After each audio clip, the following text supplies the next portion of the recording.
Welcome back to the Virtual Investor. In today's video, we're going to talk about you're the highest bidder at an online bank auction and what happens next. So the first thing that you'll receive is an email from the auction site. And today we're going to use auction.com as an example.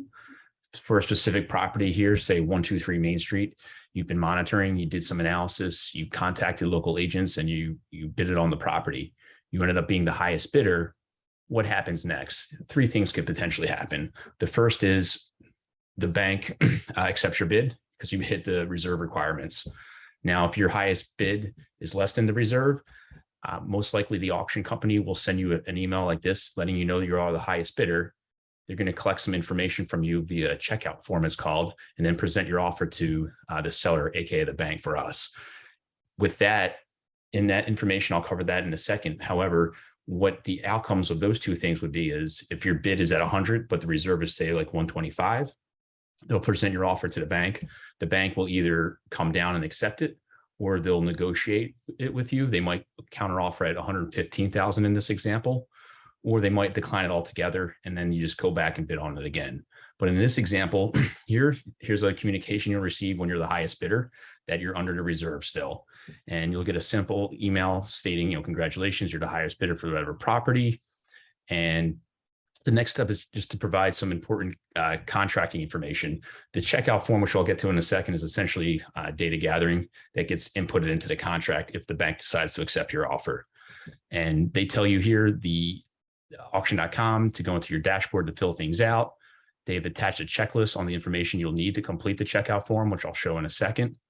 And any customer support that the auction companies offer is down here as well. So let's go into what the checkout form looks like.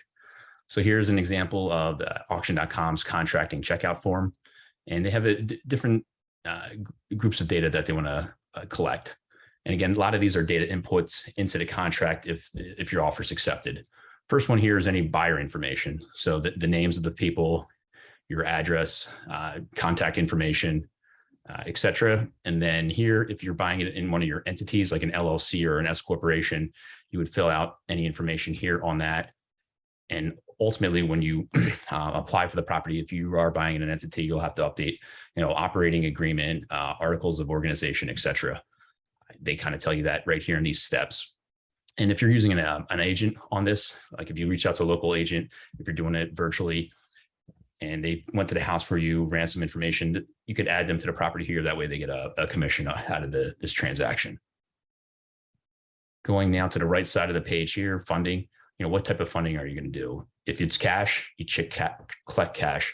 If you need some type of financing through like an asset-based lender, we have different videos out there, such as Kiavi, Lima, One Capital, et cetera. Then you would select their hard money loan.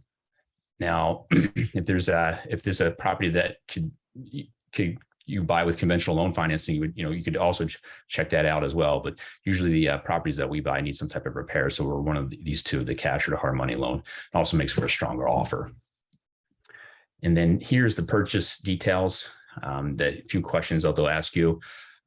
Escrow company, if you want to use title company ABC, you would put their address here and the contact information as well at the title company.